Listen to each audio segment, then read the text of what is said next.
SKM, కార్మిక సంఘాలు, ఇతర ప్రజా సంఘాలు ఉమ్మడిగా ఇచ్చినటువంటి దేశవ్యాప్తమైనటువంటి పిలుపు ఫిబ్రవరి 16న దేశవ్యాప్తంగా గ్రామీణ భారత్ను పాటించాలని, అలాగే కార్మికులు ఆయా పనిచేస్తున్న చోట సమ్మెను పాటించాలని, ఈ రెండు పోరాట రూపాలైనటువంటి సమ్మెను, గ్రామీణ భారత బంధును పాటించేదానికి వేలాది సంఘాలుగా ఉన్నటువంటి ఈ కార్యకర్తలు సమూహాలుగా ఈ కార్యక్రమాన్ని విజయవంతం చేయడానికి కృషి చేయాలని చేస్తున్న ప్రచారంలో భాగంగా శ్రీకాకుళం జిల్లాలోని IFTU, AIKMS, POW, Arunodaya, PYL, PDSU తదితర ప్రజా సంఘాలు, ఇఫ్టు అనుబంధ సంఘాలు, దళిత డప్పు కళాకారుల సంఘం, ఇంకా అనేకమైనటువంటి ప్రజా సమూహాలన్నీ కూడా ఈ రోజు నుంచి, ఒక విధంగా చెప్పాలంటే ఈ నెల 10వ తేదీ నుంచి విస్తృతంగా ప్రచార కార్యక్రమంలో పాల్గొంటున్నటువంటి ఈ సందర్భంలో నిన్నను ఈరోజు కూడా శ్రీకాకుళం జిల్లాలోని ఉద్దానములో మాకండపల్లి మొదలుకొని నరసన్నపేటలో డోలపేట, శ్రీకాకుళం రూరల్ మండలంలో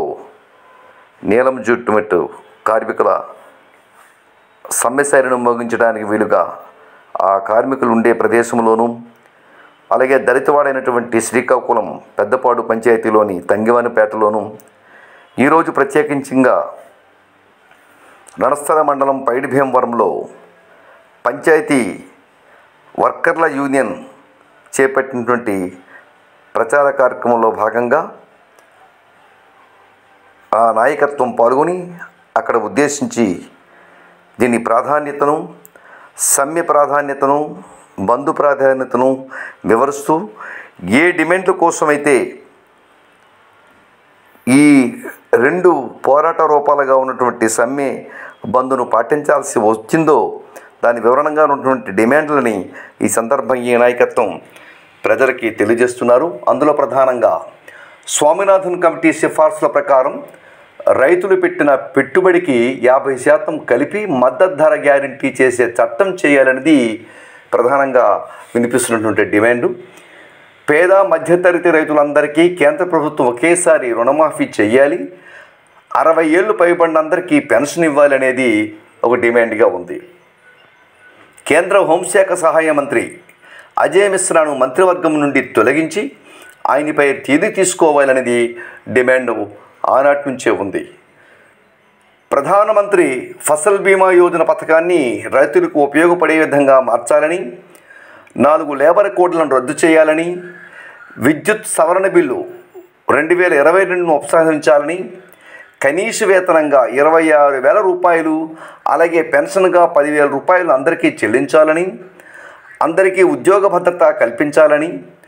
ఉపాధి హామీ చట్టాన్ని విస్తరించి పని రోజులను 200 రోజులుగా పెంచాలని,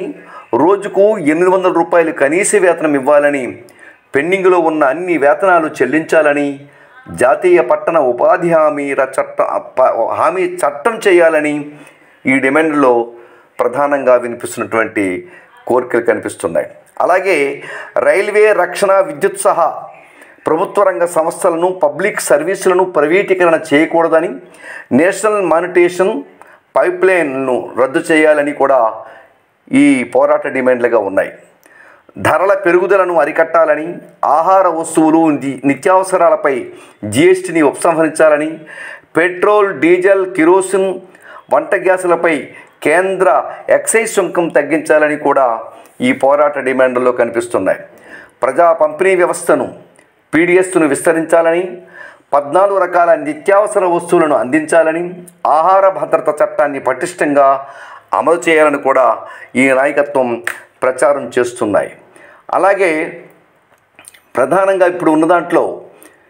2006 అటవీ హక్కుల చట్టాన్ని పటిష్టంగా అమలు చేయాలని,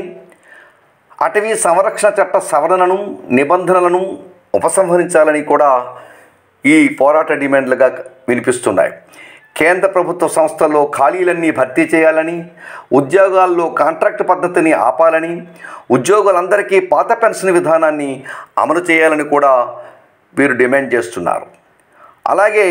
2013 భూసేకరణ చట్టాన్ని పటిష్టంగా అమలు చేయాలని, దళితులు, గిరిజనులు, మైనారిటీలు,